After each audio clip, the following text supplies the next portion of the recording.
教練喺度幫佢嘅，嗰個女教練叫 Vanda 嘅，喺香港嘅健身界好出名嘅。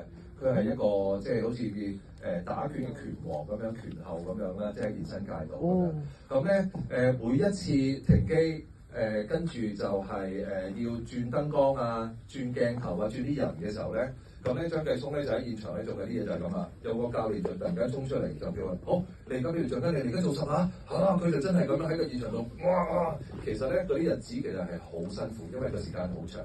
拍嘅時間又好長，咁樣做嘢嘅時候咧，嗰個乘風片場咧又冇冷氣嘅，嗰陣時咧仲要係8月尾，即係夏天嘅時間咧，其實係超級辛苦。但係你唔好理啦，佢勤力，你嘅身形咁靚，其實係有原因，佢真係付出咗好多，佢不斷係咁做。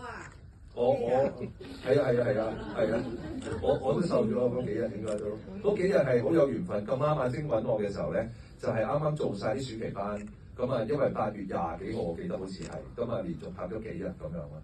係啊，咁啊其實頭先最尾個結局咧，咁咧我拍嘅時候咧，應該就唔係呢個結局嚟嘅，係啊，你都記得係咪？喺個片場度咧，其實應該係大家係贏咗之後，大家一齊所有人喺個台上面歡呼啦，跟住嗌啦咁樣，跟住咧其實好開心個畫面，就唔係最尾呢個畫面咧，係即係講佢即係暈咗要住醫院咁樣嘅，係啊。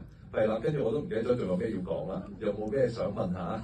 點解臨尾最後就係要特登咁樣改咯？即係唔似，即係相比一秒拳王係兩種感覺啊！我覺得係啊，咁點算啊？不如我試下，係啊，我試下特登問下啲演員啦，跟住再揾翻嚟。係真係好唔同，覺得好唔同。希望第時如果佢出 Blu-ray 嘅時候咧，睇下會唔會好似有好多外國版嘅電影都係咁啦，都係會出2個版本，一個原生戲院播嘅版本，跟住另一個係 Director's Cut 咁樣。係啊，咁可能到時就 cut 多個版本出嚟都唔定。